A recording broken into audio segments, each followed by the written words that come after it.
उपलब्ध नाही आहे. मला लाईट 2021मध्ये लाईट कोटेशन भरलो.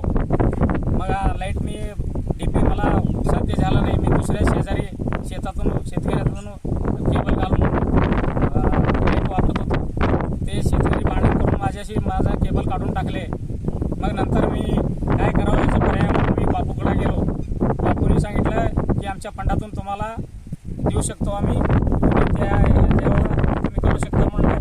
मग मी 1.5 वर्ष बापूच्या ऑफिसला जाऊन पाठपुरावा करून आलावट साहेब मला भरपूर साथ देऊन मला माझ्या शेतात माझ्या म्हणण्याप्रमाणे DP मंजूर करून दिले. आणि DP मंजूर झाल्यानंतर हे आजूबाजू शेतकरी जे आहेत माझे शेजारी सगळे, म्हणजे पूर्वेकडच्या बाजूला माझ्या शेताच्या पूर्वेकडच्या बाजूचे शेतकरी एकदम जाणून बुजून मला त्रास, त्यांना लाईट सध्या चालू आहे, त्यांचं लाईट चालू असताना सुद्धा मला लाईट नाही आहे. मला माझं केबल काढल्यामुळं माझं ऊस वाढलं, मला त्रास झाला. म्हणून माझ्या लेकरांना अभ्यासासाठी लाईट नाही, कुठलं सोय नाही मला, आणि पिण्याच्या पाणीसाठी बी मला काय कुठलं हे नाही. माझं जनावर मला पिण्यासाठी काहीच उपलब्ध नाही.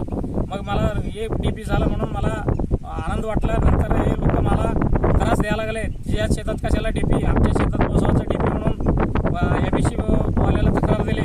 परत याला बापूकडे जाऊन बापूच्या ऑफिससमोर बसणारे मनीषबाईकडे त्यांना फोन लावून ते कंत्राटवाल्याला त्रास देणारे, वारंवार सारखा घडीला फोन करून त्यांना त्रास देणार, असं मला त्रास द्यायला लागले. परत आमचा भाऊ श्रीमंत होनमाने, याचा एक गुंटास येत नाही, कुठलाही हे नाही, आणि त्याचा माझा काही संबंध नाही नसताना मला द्यायला लागला. त्या लोकाला घेऊन प्रत्येक वेळेला पोलीस स्टेशन किंवा ह्याला MSC आणि बापूकडं हे जाण्याचं, मोर्चा काढायचं कुठली ऑफिसला, हे असं सगळं यांनी केलं.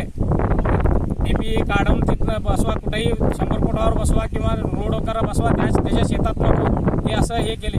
नंतर मी काय केलो, माझ्या 100 रुपये बाँडवर सगळे लोक आजूबाजू शेजारी म्हणायला लागले, ठीक आहे तुमचं असं त्यांना भीती असेल तर मग तुम्ही 100 रुपये बाँडवर लिहून द्या. म्हणल्यावर मी 100 रुपये बाँडवर लिहून, माझं काय DPचं माझं काही हे नाही, ज्यांनी लाईट घालून घेऊन द्या म्हणून मी 100 रुपये बाँडवर अफिडेविट करून स्टॅम्प आणून दिलो.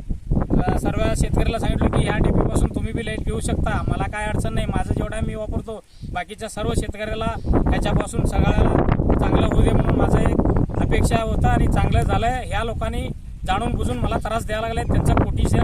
त्यांचं काही लोकांचं कोटेशन आहे, काही लोकांचं कोटेशन नाही, तरीसुद्धा सगळ्यांनी कोटेशन अर्ज देऊन त्यांचं लाईट चालू असताना, त्यांचं काही अडचण नाही, त्यांचं लाईट चालू असताना सुद्धा मला त्रास द्यायला लागले.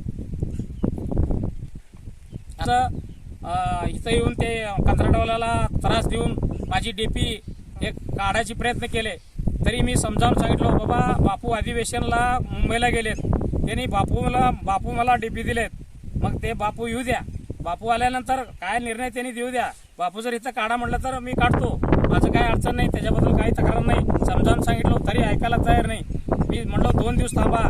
मी 1.5 वर्ष बापूकडे पाठपुरावा केलो, तरी तुम्ही फक्त मला माझ्यासाठी 2 दिवस थांबत नाही का तुम्ही, असंही बोललो त्यांना, तरी ऐकायला तयार नाही. त्यांनी पोरवर चढवून, हे कुठलं काय, चल तुझं काय ऐकत नाही मी, तू काय तुझं मनमानी आहे का, आम्ही मग एवढं तुम्ही दमदाटी देतो, मग येतं आमच्या शेतात बसवला का बरं तुम्ही, बसवलो आणि काढता काय तुम्ही, कोण आहे? बापूनी सांगितलंय, बापूनी दिलंय DP मला, आणि बापूनी काढू दे माझ्या त्यांनी, हे तुझ्या शेतात काढताना कोण होते तिथं कोंबावर चढू देणारे, त्यांचं नाव सांग. कंत्राटदारचे नाव काय मला आठवत नाही, किंवा तुमच्या आजूबाजूचे शेतकरी कोण होते?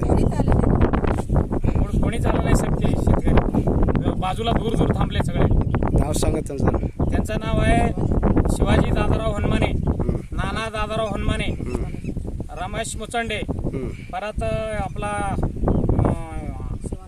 शिवानंद पुजारी, परत ते आपलं मदार मकानदार, यांनी हे सर्व शेतकरी मला.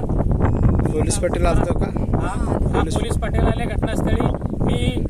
तुम्ही जर नाही हे केलं तर मी बापूचा 2 दिवस बापू येतो करा, नाही ऐकलं तर मी फास घालून मारणार, गळफास घेणार.